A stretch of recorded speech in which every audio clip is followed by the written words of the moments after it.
আমি নবী তোমাদের আল্লাহর হস্তে মাফ করে দিলাম। সুবহানাল্লাহ। হুজুর প্রকাশ্যে ক্ষমার ঘোষণা করেছে। নবী পাক যেই ঘোষণা করে দিয়েছেন, লোকেরা ঘর ছেড়ে বার হয়ে চলে এসে আমার নবীর সামনে দাঁড়িয়ে বলেছিলেন, ও মুহাম্মদ, আপনি সত্য নবী, আপনি ন্যায় নবী, আপনি হক নবী। সত্য নবী না হলে এত দয়া, এত মায়া, এত মমতা থাকতো না। আমরা ভেবেছিলাম মক্কা নগরীতে কাবা চত্বরে রক্তের বন্যা বয়ে যাবে, রক্তে লাল হয়ে যাবে। না না না, তুমি আমাদের পরিবর্তন করে দিয়েছো চিন্তাটা। ও মুহাম্মদ, তোমার মনে কত দয়া, তোমার মনে কত মায়া, তোমার মনে কত মোহাব্বত। সত্য নবী না হলে এত দয়া, এত মায়া, এত মমতা, এত মোহাব্বত থাকতো না।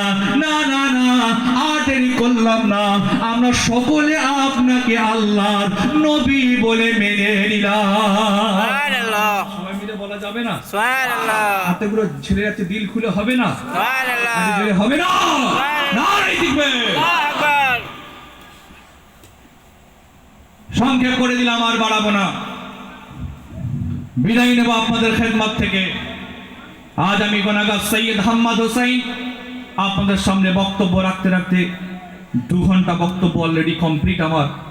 আমার শ্রদ্ধা চাচাজি এসেছেন, কথা বলবেন। টোটাল 2 ঘন্টা বক্তব্য আমি এক বিষয়ে কথা বলেছি। আমার একটা অভ্যাস, খারাপ কি জানি না, আমি বিষয়ভিত্তিক বক্তব্য রাখার চেষ্টা করি। আমি এক বিষয়ে কথা বলেছি যে আল্লাহর নবীকে দয়া রসুল করেছেন, প্রেমের রসুল করেছেন, ভালোবাসার রসুল করেছেন।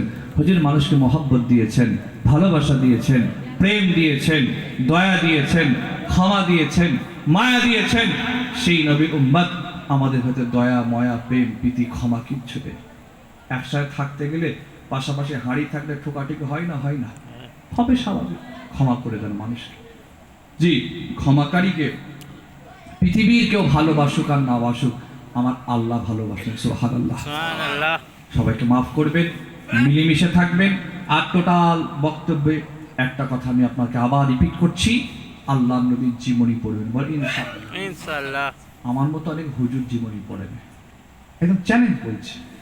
যদি কোনো আলেম ওলামা ইমাম সাহেব জিজ্ঞেস করে, আচ্ছা তুমি আল্লাহ নবীর একটা সম্পূর্ণ কেতাব পুস্তক কমপ্লিট করেছে জীবনী, যদি সত্যি কথা বলে তো মাথা চুল করবে।